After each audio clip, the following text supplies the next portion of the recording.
അനുദിന വിശുദ്ധർ നവംബർ 24 വിശുദ്ധ ആൻഡ്രൂ ഡുങ്ലാക്കും സഹവിശുദ്ധരും. വിശുദ്ധ ആൻഡ്രൂ ഡുങ്ലാക്കിൻ്റെ യഥാർത്ഥ നാമം ഡുങ് ആൻ ട്രാൻ എന്നായിരുന്നു.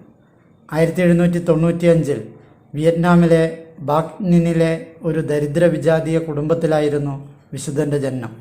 അദ്ദേഹത്തിന് 12 വയസ്സായപ്പോൾ കുടുംബത്തിന് ഹനോവിലേക്ക് മാറേണ്ടി വന്നു. അവിടെ വിശുദ്ധൻ്റെ മാതാപിതാക്കൾക്ക് പുതിയ ജോലി ലഭിച്ചു. പുതിയ ജോലി അന്വേഷിച്ച് കണ്ടുപിടിക്കേണ്ടതായി വന്നു. ഇവിടെ വെച്ച് വിശുദ്ധൻ ഒരു ക്രിസ്ത്യൻ വേദപാഠ അധ്യാപകനെ പരിചയപ്പെടുകയും അദ്ദേഹം വിശുദ്ധന് ഭക്ഷണവും താമസവും നൽകുകയും ചെയ്തു. 3 വർഷത്തോളം വിശുദ്ധന് അവരിൽ നിന്നും ക്രിസ്തീയ വിദ്യാഭ്യാസം ലഭിച്ചു.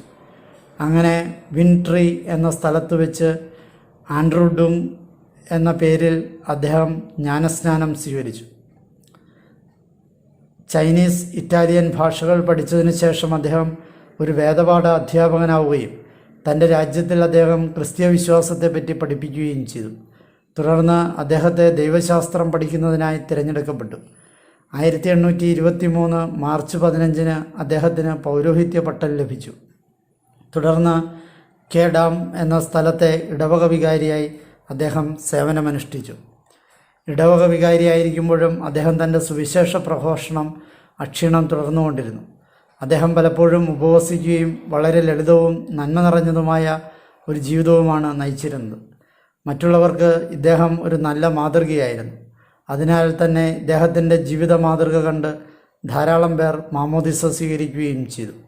1835 വിയറ്റ്നാമിലെ നീറോ ചക്രവർത്തി എന്നറിയപ്പെടുന്ന മിൻമാങ് ചക്രവർത്തിയുടെ കാലത്തുണ്ടായ മതപീഡനത്തിൽ വിശുദ്ധനും തടവിലാക്കപ്പെട്ടു. എന്നിരുന്നാലും അദ്ദേഹം സേവനം ചെയ്തുകൊണ്ടിരുന്ന സഭയുടെ അംഗങ്ങളുടെ സംഭാവനകൾ കൊണ്ട് അദ്ദേഹത്തിൻ്റെ മോചനം വിലയ്ക്ക് വാങ്ങി. ഇനിയും നേരിടേണ്ടി വരാവുന്ന മർദ്ദനങ്ങൾ ഒഴിവാക്കുവാനായി അദ്ദേഹം തൻ്റെ പേര് ആൻഡ്രൂ ലാക്ക് എന്നാക്കി മാറ്റി.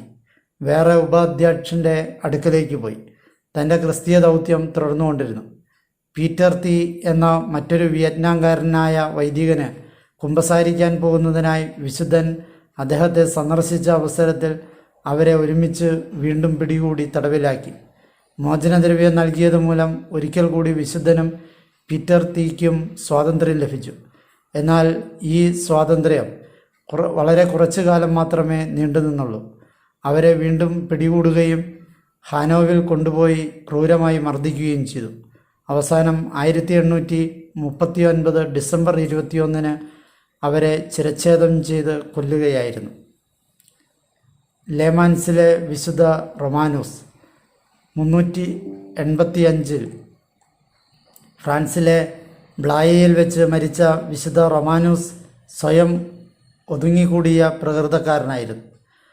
തൻ്റെ അമ്മാവനായ ജൂലിയൻ അദ്ദേഹത്തെ ആൽപ്സ് പർവ്വതത്തിനപ്പുറത്തേക്ക് വിളിക്കുന്നത് വരെ അദ്ദേഹം തൻ്റെ ജന്മദേശമായ ഇറ്റലി ഉപേക്ഷിക്കുവാൻ ആഗ്രഹിച്ചിരുന്നില്ല.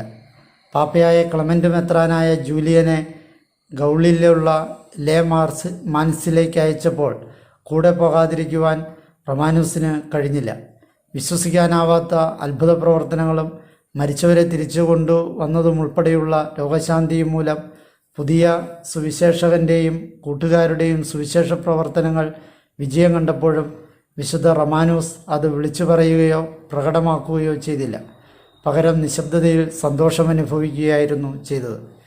ഇതിനോടകം തന്നെ വിശുദ്ധ ജൂലിയൻ എന്നറിയപ്പെട്ടു തുടങ്ങിയിരുന്ന റൊമാനൂസിൻ്റെ അമ്മാവൻ ലേമാൻസിലെ മെത്രാനായി അഭിഷിക്തനായി. അദ്ദേഹം വിശുദ്ധ റൊമാനൂസിനെ അവിടെ ഒരു പുരോഹിതനായി നിയമിച്ചു. അതിനുശേഷം വിശുദ്ധൻ കുറേ തീർത്ഥാടകർക്കൊപ്പം ഗ്രോണ്ടെ നദീമുഖ പ്രദേശങ്ങളിൽ സുവിശേഷ പ്രഘോഷണത്തിനായി അയക്കപ്പെട്ടു.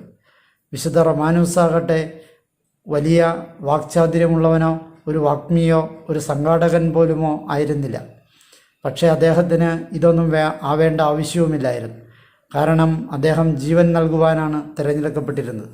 അദ്ദേഹത്തിൻ്റെ സുവിശേഷ പ്രഘോഷണം കേൾക്കുന്നവർ അദ്ദേഹത്തിൽ നിന്ന് മാമോദിസ സ്വീകരിക്കുവാൻ തയ്യാറായി. വളരെ ശാന്തവും നിശബ്ദവുമായി അദ്ദേഹം മാമോദിസ വെള്ളത്താൽ വളരെയേറെ ആളുകളെ ജീവിതത്തിലേക്ക് തിരികെ കൊണ്ടുവന്നു.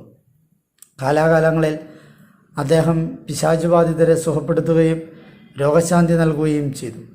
തൻ്റെ അമ്മാവനായ ജൂലിയൻ്റെ മരണത്തോടെ റൊമാനൂസ് ലേമാൻസിലേക്ക് തിരികെ വന്നു.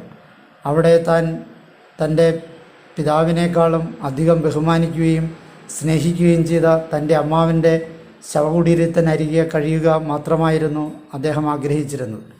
വിശുദ്ധ ജൂലിയനെ പിന്തുടർന്ന് വിശുദ്ധ തുരിബ് മെത്രാനാവുകയും അദ്ദേഹം റൊമാനൂസിനെ വിശുദ്ധൻ്റെ ജൂലിയൻ്റെ ശവകുടീരം പരിപാലിക്കുവാനുള്ള ചുമതല ഏൽപ്പിക്കുകയും ചെയ്തു. പരിശുദ്ധ അപ്പസ്തോലന്മാരുടെ പള്ളിയിലായിരുന്നു വിശുദ്ധ ജൂലിയൻ്റെ ശവകുടീരം. വളരെ വിശ്വസ്തയോടുകൂടി റൊമാനൂസ് തൻ്റെ കർത്തവ്യം നിർവഹിച്ചു. വിശുദ്ധ തുരിബ് മരിക്കുകയും അദ്ദേഹത്തെ വിശുദ്ധ ജൂലിയൻ്റെ കല്ലറയ്ക്കരികിലായി അടക്കം ചെയ്യുകയും ചെയ്തു. റൊമാനൂസ് ഇവ പരിപാലിക്കുകയും ആരാധനയ്ക്കായി ജനങ്ങളെ നയിക്കുകയും ചെയ്തു. ഈ വിശുദ്ധർക്കരികിലായി തങ്ങളുടെ മരിച്ചവരെ സംസ്കരിക്കുന്നതിനും മറ്റുമായി കാലക്രമേണ ഒരു ദേവാലയാങ്കണം അവിടെ വികസിച്ചു വന്നു. ചെറു ക്രിസ്തീയ സമൂഹങ്ങൾ നിലവിൽ വരികയും തങ്ങളുടെ ക്രിസ്തീയ സഹോദരന്മാരുടെ സംസ്കാര ചടങ്ങുകൾക്ക് നേതൃത്വം നൽകുന്നതിനായി കുറച്ച് പുരോഹിതരും അവിടെ പാർത്തു. ഇവരെല്ലാവരും ഉൾപ്പെടുന്ന ഗ്രേവ് ഡിഗേഴ്സ് എന്ന് പേരായ ഒരു ചെറിയ സഭ അവിടെ നിലവിൽ വന്നു. വിശുദ്ധ റൊമാനൂസും ഇതിലെ അംഗമായിരുന്നു. മെത്രാന്മാരായിരുന്ന വിശുദ്ധ ജൂലിയൻ്റെയും വിശുദ്ധ തുരിബിൻ്റെയും കല്ലറകൾക്കരികിലായി അടക്കം ചെയ്യുവാൻ കൊണ്ടുവന്നിരുന്ന ലേമാൻസിലെ ക്രിസ്ത്യാനികളുടെ മൃതദേഹങ്ങൾ വിശുദ്ധ റൊമാനൂസും കൂട്ടരും സ്വീകരിക്കുകയും അതുവഴി ശരീരത്താലും ആത്മാവിനാലും എന്ന മാമോദിസ ഉടമ്പടി തുടരുകയും ചെയ്തു. തൻ്റെ അന്ത്യം അടുത്തുവെന്ന് മനസ്സിലാക്കിയ വിശുദ്ധ റൊമാനൂസ് ഒരിക്കൽ കൂടി റോം സന്ദർശിക്കണമെന്ന ആഗ്രഹം ഉദിച്ചു. പഴയ സഹപുരോഹിതനും ഇപ്പോഴത്തെ മെത്രാനുമായ പാവാസ് തിരികെ വരണം എന്ന ഉറപ്പിന്മേൽ റോം സന്ദർശിക്കുവാൻ വിശുദ്ധനെ അനുവദിച്ചു. വിശുദ്ധ റൊമാനൂസ് താൻ കൊടുത്ത വാക്ക് പാലിച്ചുകൊണ്ട് തൻ്റെ മരണസമയമായപ്പോൾ തിരികെ വന്നു. ഒട്ടും ഭയം കൂടാതെ തന്നെ അദ്ദേഹം തൻ്റെ മരണത്തെ സ്വീകരിച്ചു. ഏതാണ്ട് 385 പാവേസിൻ്റെ കാർമ്മികത്വത്തിൽ അദ്ദേഹത്തിൻ്റെ സഹോദരന്മാരായ മറ്റ് ഗ്രേവ് ഡിഗേഴ്സ് ചുറ്റും കൂടി നിൽക്കെ വിശുദ്ധ റൊമാനൂസിൻ്റെ അന്ത്യകർമ്മങ്ങൾ നടത്തി. ദേവാലയത്തിൽ വിശുദ്ധ ജൂലിയൻ്റെയും വിശുദ്ധ തുരിബിൻ്റെയും കല്ലറകൾക്കരികിലായി വിശുദ്ധ റൊമാനൂസിനെയും അടക്കം ചെയ്തു. 117ഓളം രക്തസാക്ഷികൾ ഇന്ന് സ്മരിക്കപ്പെടുന്നുണ്ട്. വ്യത്യസ്ത കാലങ്ങളിലാണ് ഇവർ മരിച്ചതെങ്കിലും 1988 ജൂൺ 19 ജോൺ പോൾ II മാർപ്പാപ്പ ഇവരെല്ലാവരെയും വിശുദ്ധരായി പ്രഖ്യാപിച്ചു. ഈ കൂട്ടത്തിൽ 90 വിയറ്റ്നാംകാരും 11 സ്പെയിൻകാരും 10 ഫ്രഞ്ചുകാരും ആണുണ്ടായിരുന്നത്. ഇതിൽ 8 പേർ മെത്രാന്മാരും 50 പുരോഹിതരും 59 അൽമായരായ കത്തോലിക്കരും ആയിരുന്നു. പുരോഹിതരിൽ 11 ഡൊമിനിക്കൻ സഭാംഗക്കാരും 10 പേർ പാരീസ് മിഷൻ സൊസൈറ്റിയിൽപ്പെട്ടവരും ബാക്കിയുള്ളവരിൽ ഒരു സെമിനാരി പഠിതാവ് ഒഴികെ ബാക്കി എല്ലാവരും ഇടവക വികാരിമാർ ആയിരുന്നു. വിശുദ്ധരാക്കുന്ന ചടങ്ങിനിടെ ചില രക്തസാക്ഷികളുടെ പേരുകൾ പ്രത്യേകം പരാമർശിക്കുകയുണ്ടായി. ആൻഡ്രൂ ഡുങ്ലാക് എന്ന ഒരു ഇടവക വികാരി, തോമസ് ട്രാൻവാൻ തിയൻ എന്നു പേരായ ഒരു സെമിനാരിയൻ, ഇമ്മാനുവൽ ലേവാൻ പുങ് എന്ന ഒരു കുടുംബപിതാവ്, കൂടാതെ ജെറോം ഹെർമോസില്ല, വലന്റൈൻ ബെറിയോ ഒച്ചാവോ, ജോൺ തിയോഫെനെ വെനാർഡ് എന്നീ ഡൊമിനിക്കൻ സന്യാസ സഭാംഗങ്ങളും ആണിവർ.